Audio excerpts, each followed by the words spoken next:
Welcome to The Code, your guide to health and human performance. I'm your host, Dr. Andrew Fix from Physio Room, a performance-based rehab facility here in Denver. On this podcast, we're going to explore the key areas of your life that impact your overall health and wellness, from sleep hygiene and stress management to nutrition, movement, relationships, and more. We bring you conversations with industry experts and top performers to share strategies they have for cracking the code on health and human performance. Now let's get to today's show.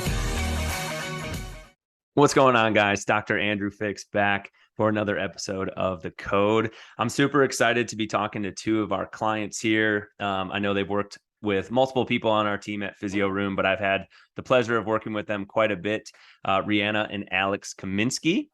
To give a little bit of background, and maybe they'll go into this, I believe it was in the fall, maybe October of 2020 that I met these two. They came into our office after a bike ride event to do some recovery things.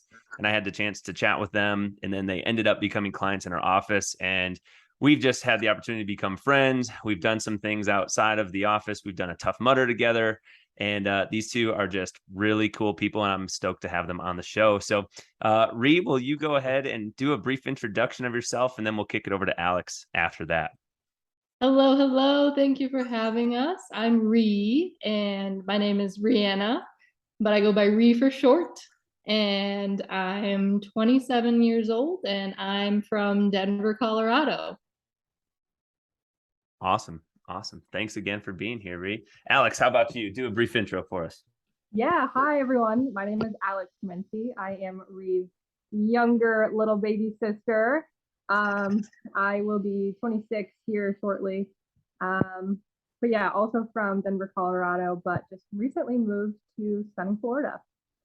Awesome. Now, I would love for you guys to basically maybe just expand on the story that I said just a little bit ago of this bike ride that you guys did, sort of like how we got to know each other almost 2 years ago now, which is kind of crazy to think about. And then,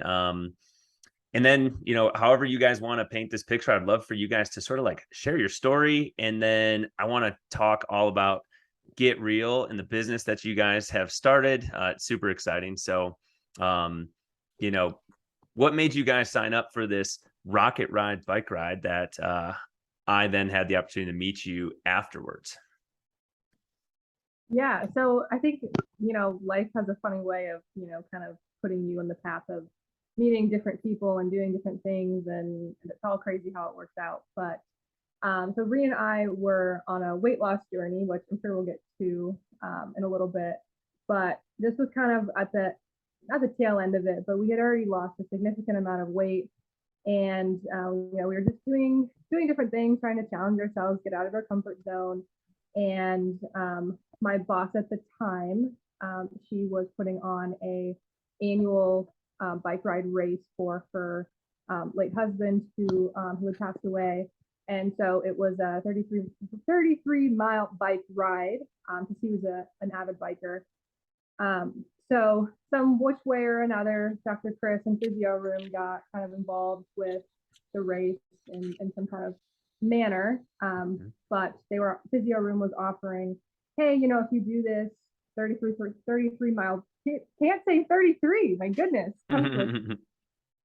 If you do this 33-mile bike ride, come into Physio Room for a free recovery session. So Ree and I at the time were kind of starting to understand the importance of not only just working super, super hard in your workouts and your fitness, but also with the recovery piece. Mm-hmm. So we took full advantage of that and we said, hey, let's go find out what they're all about at Physio Room.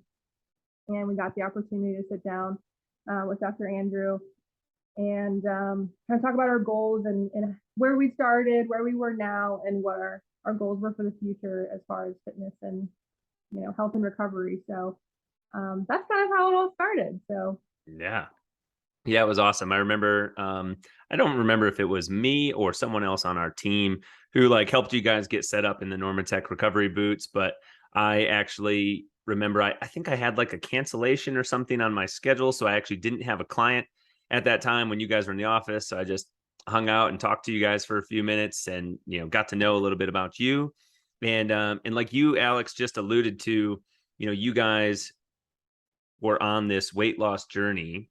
So, I know you guys have had interviews, you've been interviewed on, the doctor's TV show, all this stuff. You've been a huge inspiration for a lot of people, but I know it does, that doesn't necessarily mean that it's been easy along the way. So, will you sort of like share that story with us a little bit of, you know, what you guys sort of went through? I know the pandemic maybe sparked some of this stuff, and I know you've shared a lot of the story with me before, but I think it would really just strike a chord with a lot of people who might listen to this, and I think it would be awesome for you guys to share that.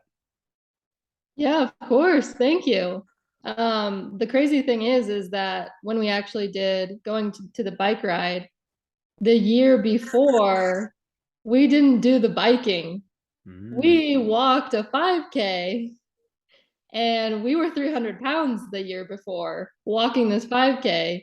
And it took me way over an hour. I was like the last person walking. So from the year prior, being walking this 5K for the Rocket Ride race to 1 year later, biking the 33 miles with Alex together, that's just amazing. that And is amazing. I'm really proud of us for doing that. Yeah, and And you should be. we also jogged the 5K twice that second year. That second year. Awesome. So Yeah. so the first year you guys did it, that would have been, was it in the fall still, or did it get moved? Okay, so it was in the fall of 2019, right? And then we met you after you did it in the fall of 2020. Yeah. Yeah, wow, that's amazing. Wow. Yeah. So basically, Alex and I, we grew up in Colorado, and we actually grew up playing competitive basketball. So we grew up as athletes, and we grew up practicing 1, 2, 3 hours per day. And we were what we would call ourselves to be in shape. And then once we graduated college, we put all of those working habits that we got from sports and practice, and we put that into our job. Mhm. So what we ended up doing was going a little bit overboard, and we ended up sitting in the office all day every day, and we went from in shape to, I would say, morbidly obese in a very, very short amount of time. So in about a period of 2 years, 3 years, I went from, 160 pounds, 190 pounds, and I got up to 298 pounds. That's what I saw on the scale. I was probably higher than that, but I didn't weigh in when I was. And same thing with Alex. We were both in a similar job setting, and she packed on the weight in the same amount of time as I did, and she got up to 330 pounds. Mhm. Mhm. Alex, anything else from your perspective to sort of like share on that? And then, after you say what you want to say, I would love if you, I don't know, would share, like, you already mentioned, you were putting a lot of focus and effort, energy into your work. You're doing jobs that you probably wouldn't describe as very physically active, a lot of time on the computer, in the car type of things. But like, if you had to, not blame, but if you had to say, hey, these were probably a couple things that likely led to this happening, like what were maybe some of those habits or things that you think led to that time period happening? Yeah, I think it was really one thing at a time and one thing that kind of led to another. Mm-hmm. And that's kind of when you don't really realize that it's happening. And then suddenly you look back 2 years and you're like, oh my gosh, I've gained 150 pounds. So it was the things like, maybe at the beginning we had good intentions and we were eating relatively okay, not anything crazy. But maybe we kind of started working out less and less and less. And eventually over time spending more and more and more time at the office, spending that Saturday at the office instead of spending Saturday out, playing tennis or golfing or, doing literally anything else. And then over time, eating habits start diminishing. And so Mm-hmm. just those little things that start to add up really quickly. And Yeah. then you're gaining weight rapidly. And then, your life is kind of turning into this place where you're like, whoa, how did we get here? Yeah. And, I love and I appreciate you sharing that, because I think this is something that a lot of people go through. I remember maybe a year ago hearing a statistic, this was like a year and a half into the coronavirus pandemic, that the average American, wherever these, these statistics came from, I'm not sure. But I remember hearing something that since COVID started, the average American had gained like 30 pounds or 29 pounds or something like that. And that was about, maybe a year and a half into it.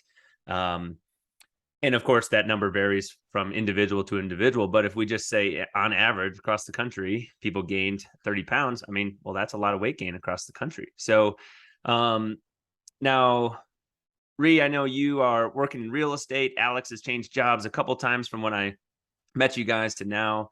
But, I think a lot of people have similar jobs where they're either tech related or they're computer based. So what are you guys doing now? Ree, you're still working real estate. Alex, what's your job looking like right now?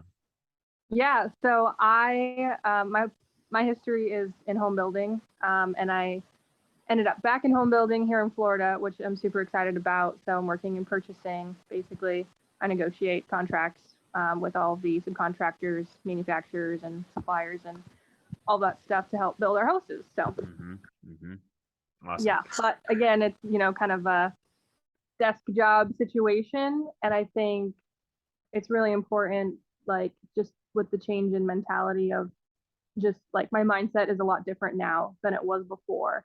And I do things like prioritize taking breaks, taking walks, working, putting in 100% effort in working hours and not pushing myself over the limit of, working, things happen. Sometimes you have to work late, come in early, things like that, but not making that a habit and really making sure that I'm focused on things outside of work to kind of really help balance me out. And, really, it sounds so corny because it's like that work-life balance, but like it really truly is so important. And even if it's not the popular thing to do, I think once you kind of start leading by example, people will they'll kind of make fun of you at first for, oh, you're taking your, lunchtime walk, but then they're going to start to, hopefully catch on. So Yeah. And I think, like you had sort of mentioned, it's not one thing that led to gaining weight. Well, it's also not one thing that leads to, working to get it back off. It's a series of a lot of little things that over time add up. And whenever I talk to clients or anyone, not just clients, about either gaining weight or losing weight, it's exactly what you said. You don't notice it from day to day. Like from Monday to Tuesday to Wednesday, you can look at yourself in the mirror and you don't notice really that you've like gained any weight. You might feel like bloated on a day or something like that, but you don't truly notice like, oh, I've gained weight in these last 48 hours. You notice it when you look at pictures from 6 months ago to now, or 9 months, or whatever the time period is. It takes bigger chunks of time to really notice those things. Because nobody's gaining like 50 pounds in a day, right? That's impossible to do. So, but it's also the same thing on the flip side. And I know you guys will probably talk about this, about how it wasn't one thing that led to you guys going on this transformation back the other way.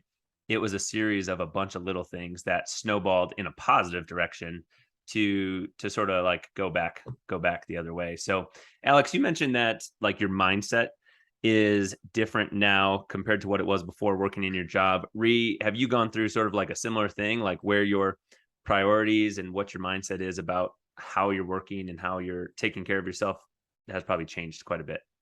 Yes, 100%, total 180. Oh, there's my notification. Sorry, that's guys. all right. My mindset has also shifted, same as Alex's. I mean, we were absolutely miserable and we didn't realize it. Over time, we stopped communicating and socializing and doing any hobbies at all. And so the little things that we added and started, doing things that, we found interest in, or doing things outside of our comfort zone. We started improv school in downtown. So that was a commitment outside of work that we had to go to. So we physically had to take ourselves out of work and go to improv school. And that was a big step for us in the beginning of our journey, for sure.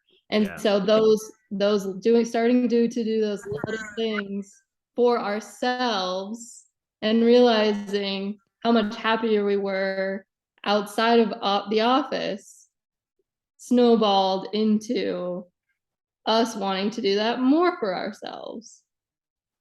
Yeah. Yeah, absolutely. And it is, like you guys sort of mentioned, and I would say I'm similar in the, you're a young professional, post college, getting in your career, and it is very easy, I think, for people to let some of their, fitness habits or lifestyle habits kind of slip because they're putting so much of their focus on, I'm trying to grow my business, I'm trying to scale or grow in my career, or I'm trying to do well in this company that I'm a part of, or whatever that is. And then, 5 days of work per week turns into 6, turns into 7, and you're working in the nighttime, you're working in the weekends. And it's easy to just let things kind of go that direction. And then the same is true for, I hear this a lot where maybe someone has a family, and then all of the time that they used to maybe spend on themselves is now all dedicated towards their spouse, their children, their whatever, and no time is given to them, right? Well, it's not a coincidence. It's of course easier said than done, but there's a reason that on airplanes you're told to put your own oxygen mask on first, right? Because if you can't take care of yourself, you're not going to be able to take care of someone else, your child, your spouse, or whoever that is, because you can't pour from that empty cup. So yeah, it's something that I think a lot of people really, really struggle with.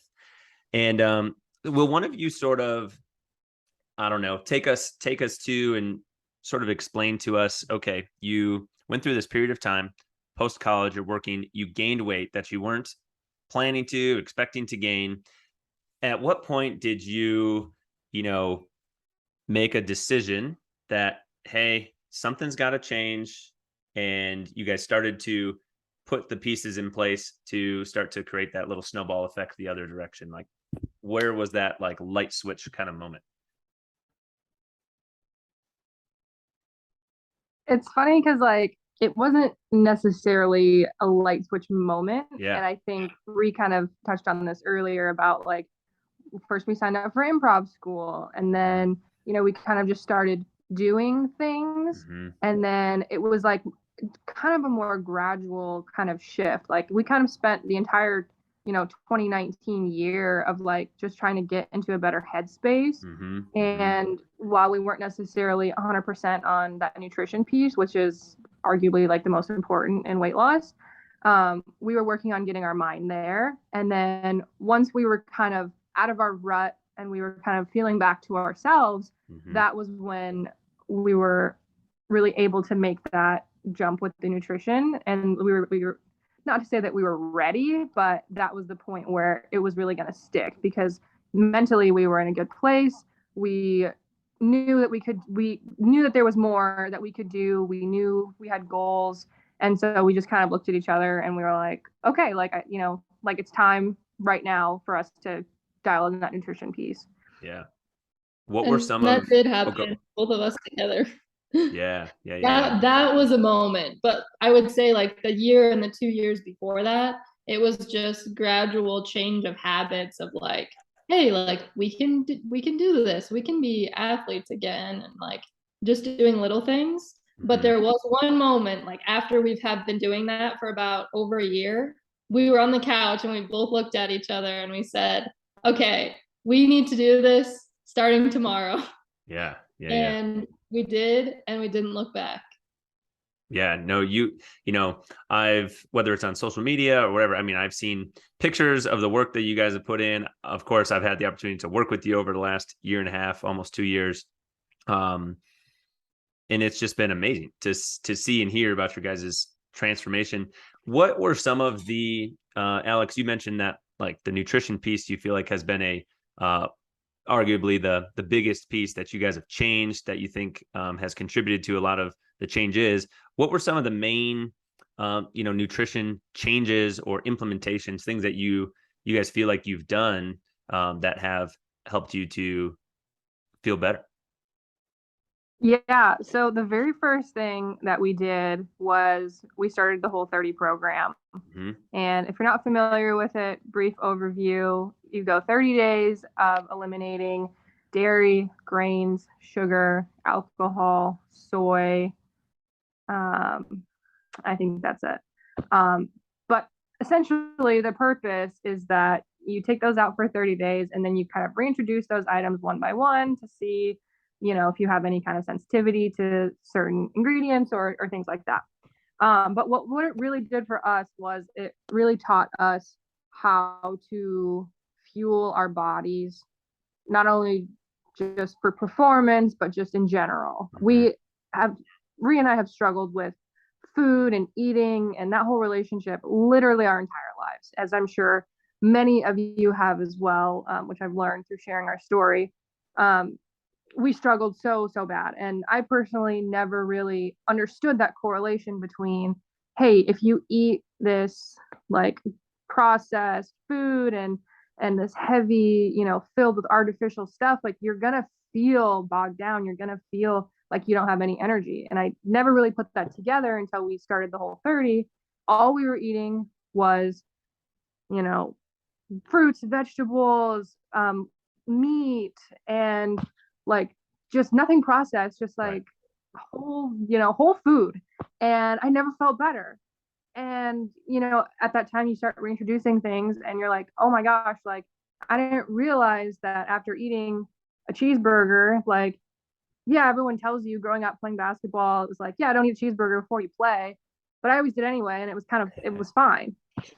And I never never really correlated that. So it was like kind of this amazing like aha, like, oh my gosh, like what you eat really truly does have an impact.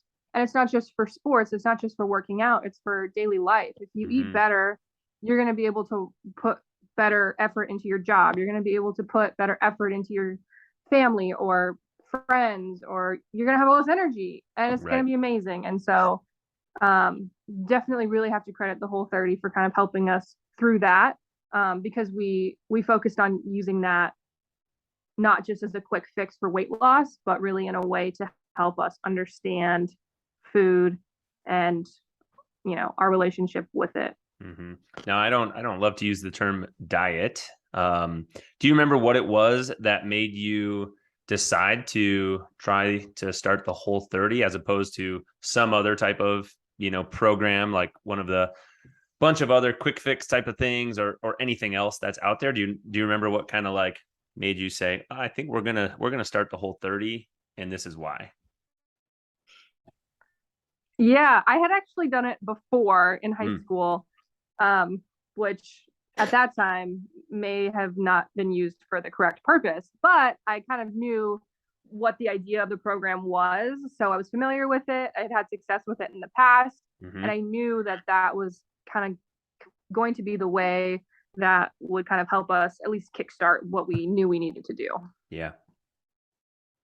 That makes sense. And, I don't know which one will air first. And I feel like I say this on a bunch of these recordings because I have so many things recorded and awesome conversations. But I recorded an episode called The Code to Nutrition. And no matter what sort of diet or lifestyle program that you subscribe to from a nutrition standpoint, at the end of the day, the main theme that seems to run through all of them is eat whole foods, eat real foods. So, and it doesn't matter if, you are talking about eating meat or you're talking about plant-based, you're talking about being vegan or paleo or keto or whatever.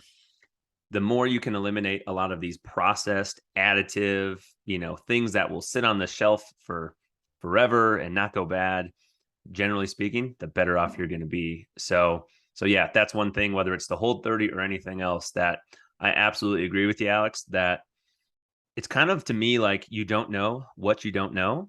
There was a period of time where, what year was this? 2016, around Easter time, I started it wasn't the Whole30, but a similar kind of like, I was like, I need to change what I'm doing, stop drinking all these new beers and trying all these IPAs and all this stuff. Like I had gained some weight that I didn't want to, and I wasn't happy with what I saw in the mirror. And then over the course of a 30-day period, I lost about, I don't know, 10 pounds or something. but I was still eating. I didn't change my workouts very much at all. Like I was still working out pretty much the same frequency and intensity that I had been. I just changed what I was eating. And largely it was like, I didn't drink alcohol except for like one sip of a beer for 30 days because I just wanted to try this new one that I hadn't had and my friend was having it. But basically, I like avoided processed stuff for the most part for 30 days and just was more intentional about what I was eating. And I felt so good during that time period. And I didn't even know that I wasn't feeling good. Right. And like my skin felt better, my nails felt better, like all this stuff. And I didn't even know I was feeling bad at the time. And then all of a sudden I just felt better. And I'm like, oh, this is what feeling good feels like. And I didn't even know it. Exactly. I definitely agree. I had the same exact feelings. Like we would come home and my head would just feel so heavy. And I didn't realize it until it was lighter again, how heavy it was when we got home. Yeah. Yeah, exactly. Exactly. So, okay. So speaking of that, what other things? So you changed how you were eating, right? You started the Whole30 program. And then, I know you guys have spent a lot of time doing different types of fitness things. Like other than just this ride, you've attended a variety of different gyms and facilities. But like, okay, so you started the Whole30 program. And then what other like habits and things did you really start to layer in and put into place? And what was that transition like? Because I know, day one, when you just said, we looked at each other, we were sitting on the couch and said, we need to start this tomorrow and really like ramp it up. You weren't doing things at the same intensity that you're doing them now, right? So like what was that kind of transition like of building things up? Yeah, I mean, we once we started, we went for it. Yeah. So we actually like 6 months before that, we joined Choose Fitness Mm-hmm. in Highlands Ranch. They just opened a new location. And we didn't go very often. And then in 2020, we went every single day. And they have a class that's called team training, and it's an hour long, and you do 30 minutes of treadmill, rowing, and then 30 minutes of strength, endurance, power, TRX, Mm-hmm. different movements that we've never done before. I mean, I wasn't even able to put myself into this TRX contraption. I wasn't able to, touch my toes or do a sit up. And it was embarrassing for me, being a competitive athlete growing up, to now being put in this gym environment that I'm typically so comfortable in. Yeah. I felt like I did not belong there at all in that class. But the coaches became like family to us, and Mm-hmm. they saw us and they looked at us. They didn't ignore us. They wanted to help us, and we showed up every single day to Mm-hmm. that class. How did you battle or how did you handle some of that? Because I know a lot of people have that same feeling, whether they've gained weight or not. If I know a lot of people battle this idea of, I'm embarrassed to go to the gym. I don't know what I'm doing, so I'm afraid to go because people are going to judge me. And of course, being someone who pretty much for most of my life since I started lifting weights, I've never not had consistency in the gym, but I never look at somebody that way. I look at people sometimes through my physical therapist hat and, look at movements that they're doing. And maybe I want to help them correct the movement so that they don't have a higher risk of hurting themselves or something like that. But I never in my life, I don't remember a time like looked at someone and said like, oh, well, what are they doing? They don't belong here type of thing, because you're just like happy that they're in there pushing themselves. And, I think it's awesome to see people in the gym, no matter what their fitness level is like. I'm just glad that they're there doing it. But how did you handle some of that and get over that to allow you to keep showing up, which ultimately led to the results? I think there's a couple of things to that. And I think the first one is one, understanding that for me, I was like, okay, it is what it is. I look like what I look like. I can lift what I can lift. This, it's just reality. This is what it is. No matter how much I want it to be different, that's not the case. So just accepting that was the first thing. And then I think something big, just not only in the gym space, but in life in general, is just the understanding of that if someone is out there worrying about what you're doing or judging you or looking at you, first of all, they're probably not. But second of all, if they are, then that has nothing to do with you. And so just kind of taking that understanding and not feeling any type of way about it and just letting them think what they want to think is a big part of it. And then, and I think the last thing, like if there's people out there that are, worried about that kind of thing, my advice, I would say I would highly, highly, highly recommend getting into like that group fitness environment. Sure. One, I think it's great. Like, I know it almost like seems scarier than going into the gym and just doing your own thing, but I think the benefits are like tenfold because one, you're going to learn all these movements, all these exercises and workouts that you can do, even when you're not in class. And like the camaraderie that happens in those classes is it's like something else. It's like you can't even explain it. And every different, whether it's the yoga group or the Zumba group or the CrossFit group, everyone there is like so welcoming and everyone just is trying to push themselves. And the instructors, like you said too, like they're just happy that you're there. Like they want to help you. They want to help you however, you want them to help you and how they need to help you, and they'll push you and encourage you. Right. So I think that is a big thing that, I don't know, I think over the years has become a much more welcoming, group fitness has become more with that, a better dynamic, I think. So that's kind of like my biggest advice is to do the group stuff. Yeah, I think you are totally right. I think if you're starting out and, you feel like you don't belong or whatever, you're afraid someone's going to judge you. I think whether it's a group setting, whether it's a personal trainer, like having somebody that is there kind of like coaching you, someone to help hold you accountable because you're going to show up for that because of somebody else. We're more likely to do things when someone else is counting on us than just ourselves. And I think that's one of the reasons that the group exercise setting is so successful. It has less, in my opinion, to do with the workout and more to do with the other people and the camaraderie and the, kind of like the team atmosphere. If you think about like kids and students are often on teams, they're playing sports, whatever that might look like. Most of us as adults, we don't have that, right? We don't have a team unless you're, I don't know, playing softball or something. But like most of us don't have a team that we're like participating in outside of like the workplace. But that's what a group exercise environment provides for you is other people. It kind of feels like a team. You're there pushing each other, even though you're not necessarily competing against each other or competing against other people like in other teams. But it provides that same type of an environment.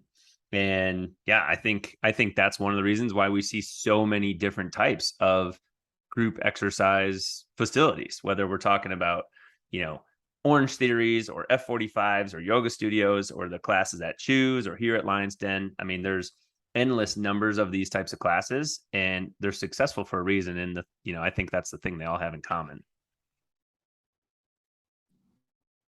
Yeah, we absolutely love group fitness, especially growing up playing basketball. It's just the perfect fit for us.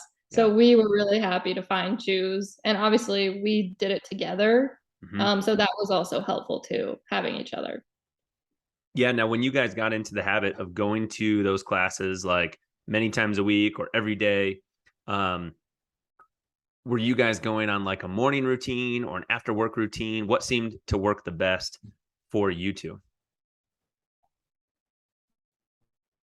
For me, it was definitely mornings. I went at 5 a.m. every day for probably like 6 months. Yeah. And then it set me up, to have a good day because I put my time in for myself, and then I could go for a walk later in the day and enjoy, the afternoon sunshine. And I just got in that habit, like you said, but most of our journey, it's so funny because it was during the pandemic. So there was like a big chunk of time where a lot of these gyms were closed or we were wearing masks, running on the treadmill, and we showed up and we made it happen. Mm-hmm. What did you do when the pandemic started and the gyms did have to close for like 2 months or whatever? Because I remember my wife Erin and I moved here to Colorado towards the end of May, and gyms had like just recently reopened. I think they were closed for about 2 months, but they were open by the time we moved here, of course, with masks and everything. So how did you keep your momentum going during that stretch when they did have to close? We looked at each other and we were like, we have to keep up what we're doing. We have to stay focused, and we held each other accountable. So we went to 100% working from home, which, you know, is when a lot of people kind of started to get some bad habits going. We said, okay, like, here's what we need to do. We need to get up, you know, in the mid-morning, lunchtime, afternoon, like we need to get up, we need to go for a walk. Like we're not, you lose a lot of like just steps and movement and all that when you're not like getting up, getting dressed, getting ready, driving and walking to the office. Like just like that minimal movement, like you lose a lot of that when you're just, commuting from bed to desk. Yeah, it's not very many steps. Yeah, so we made sure to get out 3 times a day for just like a walk, like I think it was like a 10 or 15 minute walk. Just, when we found a good stopping point at work. And then we made it happen with like Facebook live workworkouts. One of our trainers was doing like boxing, lives, and Choose did some live series. And we kept it scheduled into our day as if it was previously. Like if we were like going to 6 a.m. class, we were like, okay, well, what time is the live today? Okay, it's at 9. Like, put it in the schedule. Like, we're gonna do it, and just really making that the priority, because work was gonna be there. We were at home all day. The computer's there all day. We can work whatever we need to, but you need to focus and make sure you get that workout done. Yeah, I think that prioritizing and scheduling what is important to you is so important, because we all have many, many things that we have to get done and many, many things that we have to do, whether that's work, family responsibilities, whatever. And it's so easy to save things for like, I'll do this workout when all my other stuff is done. But are things ever really done? Right? Like there's always more that you could do, more that you could prepare, more that, more work time that you could put in, especially when you're working from home and there's not really like all my coworkers have left the office, I suppose I should leave too. You're just there doing it. So speaking of which, if you're like me, things are like never done, right? Like we're on this lifestyle fitness journey. It's not like, oh, there's a start point and then there's an end point. Like it doesn't end, right? We're all going to continue living and hopefully taking care of ourselves. But at this point in time, from when you two started to lose weight and get it back off that you gained, how much weight have each of you lost at this point? And then I want to slowly like take that conversation into, you guys have built a community around this journey. You guys have started a business, a brand, GetREAL, and I want you guys to then, sort of tell us a little bit about that. But how much have you lost at this point? So I lost in total 110 pounds, and I have kept it off for over a year and a half now. Amazing. Yes. And I lost a total of 125 pounds. And if you fluctuate a little bit here and there, but better part of, almost two years now. Been able to, keep it real. Yeah, absolutely. So during our Whole30 adventures and our starting to work out again, Alex and I started sharing what we were eating and what we were doing. And we started documenting all of this on YouTube. Mm-hmm. So that's kind of how we started, you know, getting comfortable sharing ourselves and, hey, accepting like, this is what I look like. I'm going to put it out there, and accepting that. And we started sharing, hey, we're doing the Whole30. Here's what it is. Here's what we're doing. And here's our results. And we shared our recipes and what we were eating with everybody. And especially during the pandemic, it was great to share that with people and you know, maybe inspire people to, you know, get off the couch and do it with us. Yeah, absolutely. Now, prior to that, you know, obviously you're putting yourself in front of a camera on YouTube. That makes a lot of people nervous. You know, we're on camera right now. And I think as I've done these podcast episodes, I think we're like, you know, 30 something episodes in now. You know, it's easier to have these conversations than it was on number one. And it's still harder for me to have the conversations when it's just me talking. It's easier to talk to you guys or talk to any of our other guests. But I imagine if you're like most people, that was probably a little bit, you know, intimidating at first to just like be on camera. But it sounds like the feedback from people was probably pretty positive, and it maybe motivated you to just like keep wanting to do it more. Yeah, I was not expecting. I was like, I didn't think anyone was even going to watch the videos, which was fine because we were just kind of doing it for ourselves.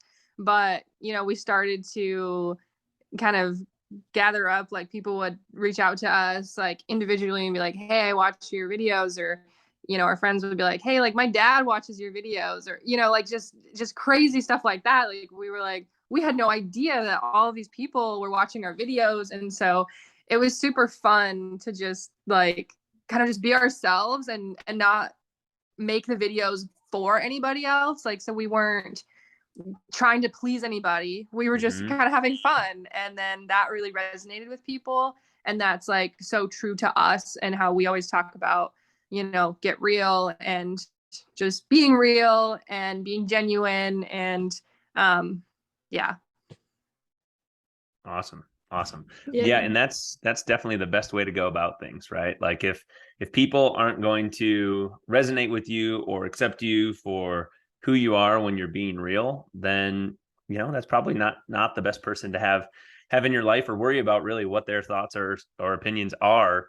You've sort of, both of you, I've sort of mentioned that a time or two already in this conversation about like at the end of the day or at a certain point, you just need to accept what reality is, accept who you are. Now that doesn't mean we don't have things that we could all like improve or change for the better or anything like that. But if something's out of your control to change it, don't worry about it, right? Just accept what is and then move forward from that point on. And if somebody else's thoughts or opinions or judgments or whatever don't serve you, well, then just, you know, it's very hard, but brush those off. You don't need those in your life and move forward with the people who want to come with you. Like if somebody's judging you or giving you their thoughts or opinions and that person either doesn't support you or they're not doing something or on a journey that you want to do, like they're not where you want to be, well, then it doesn't really matter. If you're not in the arena, then it doesn't really matter. So, Ree, will you tell us, Alex just started to, but like, what is Get Real? Alex is wearing a sweatshirt, but, you know, I see this on Instagram. I see this online. Ree's got a necklace on right there. I've got a cool shaker bottle sitting at my house that says Get Real on it. But like, when did you guys decide to start that? Where did that come from? And what is Get Real? So we did not plan to do this. And again, just like our whole entire journey, everything just kind of happened and fell into place at the time that it needed to. Yeah. So Get Real, first of all, is a play on both of our names. So I'm Reana and my nickname is Ree. And Alex, obviously her nickname is Al. So Ree and Al together makes Real. So we started out with our YouTube channel. We had the Real vlog. And then we started doing all of our videos and just arguing with each other and having fun. And at the end, we would somehow get to the point at the end of the video and we would say, "Get real." Mm-hmm. And my friend Ginger, she is an artist, and Alex had her draw up "Get Real," and Alex put it on this necklace, and she gave it to me for my birthday. Cool. And I opened it up on my birthday, and I was speechless because it was so cool. And me and Alex looked at each other after a while, and we were like, "This is so cool. We have to put this on stuff, on everything. other stuff, Yeah. on all the stuff." So it was not planned at all, but thank you to Ginger so much for drawing this out, which is now our logo. Yeah. Super cool. Yeah. And Yeah. you guys have, oh, go ahead, Alex. Sorry about that. Yeah, I was just gonna say, like, kind of what Get Real is and what it started out as and what it's transformed into is, you know, just us being ourselves, being real, being genuine. And that was a big part of our journey and how we were able to find that acceptance in who we were. And that is what allowed us to make such big improvements to ourselves, and end up losing the weight, changing our lives. And so just as we shared with everyone, it was like, what's your secret? What's your secret? How did you do this? It was like, hey, like, get real, like, be yourself, accept yourself, put in the honest work, don't kid yourself, and don't sell yourself short. And that's how you can make any kind of change, to be any kind of, make any improvements, become a better person, whether it's fitness or at work and school and parenting. It's just about being the most authentic version of yourself. And like Andrew was saying, that like the people who don't accept that or judge you for that, like, those aren't your people. And so we really found our people, and we encourage, you know, everyone to find the right people who celebrate that realness. And so that's kind of the whole meaning behind it. And so that was super exciting for us to kind of be able to put out there onto something, and not just say it ourselves, but it was like, hey, like, it's on this water bottle, like, right, you're working out, and like, you just have this constant reminder of like, why am I here? Like, get real. Like, I need to be myself, and good things will happen. Mm-hmm, mm-hmm. Yeah. Yeah. I love that. And it's, you know, it's been so cool to see you guys like start to create this. And I know there's like a Instagram page and a website and everything like that, like for these things. And I know it resonates with a lot of people. And I use that shaker bottle that you guys gifted to me all the time. I love that it's insulated too. That's very cool. But like, how has that been? Of course, you guys in the types of business that you sort of work in, you already have a very like entrepreneurial type of, especially like in the real estate world and stuff, like, you know, you've got to put in the work to be successful. But how has that been now, having like your own thing that you created, and now you have a shop, and now you have clothing, and I know my wife uses your workout bands, and you know, what has that journey been like? I am so grateful because we have met so many people that we never would have met, first of all, by starting to play tennis, Mm-hmm. and joining a tennis group and meeting so many people. I'm grateful that we are confident to share our story, because then these amazing people that we meet, they're comfortable to share their stories with us. And you would have never known, you know, what these people are going through if you hadn't shared your struggles and what you'd went through and how we got there. And it's inspiring to see, you know, everyone in the tennis court, you know, wanting to support us and purchasing our tank tops and our crop tops and our sweatshirts and our ball caps. And they want to support us, and they feel inspired by our energy and our positivity towards life in general. Mm-hmm. Yeah, and you guys do bring quite a level of positivity and energy in like pretty much every interaction that I've had with you guys, which is really fun. I mean, it basically sounds like to me this was probably harder early on, but maybe not as hard now since you've had the experience, but you've had to demonstrate a lot of vulnerability, sharing your story with people and, being real and just accepting who you are, be vulnerable, share what's going on. And then when you do that, it's amazing how it sort of like brings down the barrier oftentimes for a lot of other people to have the space to do the same thing back the other way, which then you create quite a bond a lot of times when that happens. Yeah. And it truly is, like Ree was saying, like the people that we've met, but like not just with tennis, but with, I mean, even like, it just seems like when you are authentic and true and real, everything just falls into place as it should. So whether that's the people you meet, the places you go, the businesses that you start, like none of these things, it just feels like it falls into your lap, but it's because of the work that you're doing internally is why those things start to work out. And that's why those people that you meet and the relationships that you build start to work. And it sounds like super like philosophical, but it's like nothing's truer. Like when I was struggling with, self-esteem and confidence, and I didn't want to share, and I was afraid to be vulnerable, like it just felt like I was working so hard for things to work, or to try to get that promotion, or try to meet that person, or get my foot in the door in here. But as soon as you just kind of, I don't even know what metaphor I'm going to use for that, but as soon as you just like let your guard down and just be real and authentic, then those things, they just happen for you.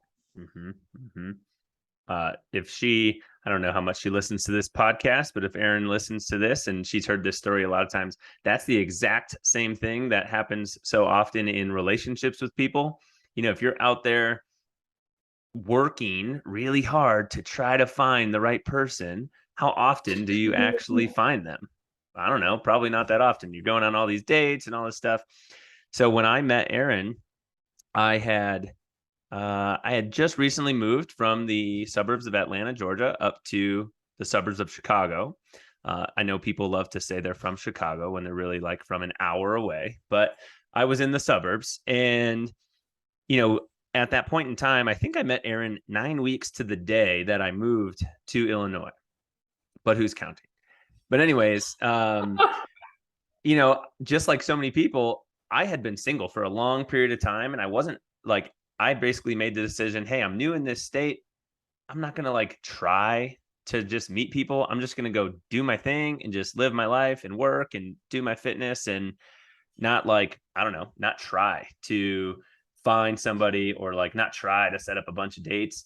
And then boom, we meet, and 9 days later we're out on our first date. And then now we've almost been married 3 years. It's pretty cool. But the same thing happens in everything else, whether it's in business or whether it's in life or whatever. Like as soon as you just start doing the little actions that would result in results, instead of like trying so hard to get the result, just do the things that would lead to it. The results are going to come. That's amazing. I love that story. It's fun to share, but this conversation with you guys has been awesome, and it's going to set the tone. I mean, the day is only just getting started here. It's 10:30 where I'm at. So, but what I would love for you guys to do is sort of share a little bit about like what your journey or what your life's looking like now. Like, I know you said you were going to team training every day. Alex, you just moved from sunny Colorado down to sunny Florida. Thank you for taking on the humidity for the two of us here in Colorado. But like, what are you guys doing now? I know you play in a lot of tennis. Alex, you're playing golf, but like, what's your guys' routine like these days? Well, I think Alex and I will both say similar things. We have definitely changed up our training styles because we do play tennis and we're very competitive. We want to win and we want to get better. My workout routine is a lot more strength-based now versus at first we were doing a lot of cardio. We were doing some trail running, a ton of walking. and we were doing those team training classes. But now I do just a ton of walking outside, and I also do strength training, but it's in a group class setting. So I love the group class setting. I will never not be in a group. Yeah. Which I'll add is hilarious because when Shoes first opened, I started going to the group classes, and I was trying to get Rita to come with me. At this time, of course, we were both like over 300 pounds. And she was like, no, I won't come. I won't do it. I'm not in shape enough to go to the gym. Like, I'm not going to do it. And I was like, you have to come. Like, I went to the movie room, the dark movie room on the elliptical. Eventually we got her into group class and she never looked back. That's awesome. That's awesome. I don't think I knew that part of the story. It was like 3 months you were doing them, and I don't know how you were doing them. I was doing what I could. Yeah, and it took me 3 months before I finally joined you. That's amazing. That's amazing. What about you, Alex? What are you doing now that you are settled down in Florida?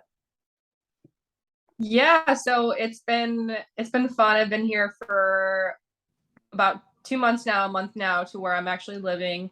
So I've been able to kind of get settled a little bit. So yeah, I'm just kind of really getting into a good routine with work, and I found a great place to play tennis, and I'm checking out the golf courses around here, and a new Lifetime just opened up right down the street. So I'm really focused on right now, aside from competitive tennis, because that's like a big thing that I'm into. But I think for me right now, I'm really, really focused on just like falling back in love with the process and not working for a result. Because the last year has been a little bit crazy for me, I think, especially just with transitioning from a job and moving. Like I've had a lot going on, and a lot of, break in routine. And I'm a person who is like, like I wasn't working for a while, and it's like, oh, you have all day, but then you're like, well, why didn't I work out today? So just kind of like falling back in love with like just like what it does for you, and not just like, oh, I'm going to the gym just because I want to lose weight or whatever. Like going back to like thinking about how it makes you feel, and thinking about like, I'm my happiest and I am my best when I'm doing, A, B, and C. And so just remembering. So I think for anyone, like when you're kind of in a rut or when you're in like transition mode, just thinking about like, get back to the things that make you feel your best. And that's what's going to help you get back into like that good groove. So I'm just kind of working on that right now. Just like, okay, like just doing all the things that I love to do, and then knowing that whatever else is next is gonna be next. Absolutely. Absolutely. I love that. And I'm right there with you. I'm pretty big on having routines, and I think I do best, kind of like you just said, when I am just a little bit more busy, because it forces me to have to schedule things in. There's less open space, wiggle room. Oh, I have all afternoon to get this done. Like, obviously there's a point where it's a little bit too busy, and then that causes some stress of trying to get things done. But when things need to be scheduled, I think I'm a little bit more effective, because then I just make sure I dedicate the amount of time that's necessary to things. And I try, just like you guys said, to, schedule the things that are important to you first, because the work is always going to be there. And, we're always going to be forced to get those things done anyways. Now, what I would love to do as we sort of wrap this up is give you guys a minute just to share, like, hey, where can people find you? How can people get a hold of you if something that you said or that we talked about kind of resonated with them? And where can people follow up with you after they listen to the closing of this podcast?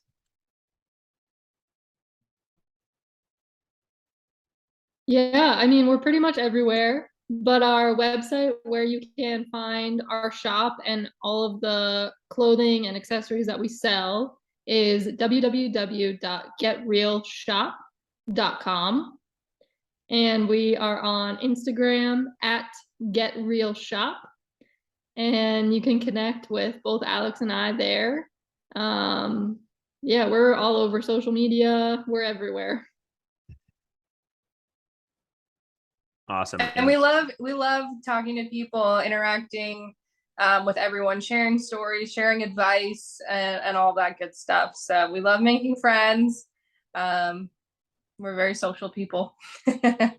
Absolutely. Absolutely. I think anyone that tuned in to listen to this, or if you caught the visual of this, you obviously would see that come through and hear that come through. But I have had such a pleasure chatting with you guys, and I know I will continue to talk to you and see you soon. But thank you again to everybody that tuned in to this episode of The Code. Be on the lookout for Ree and Al and GetREAL shop on the internet, Instagram, whatever that might be. We'll share all those things in the show notes for you guys. And we will catch you next time on another episode of The Code. Have a great day. Thanks so much.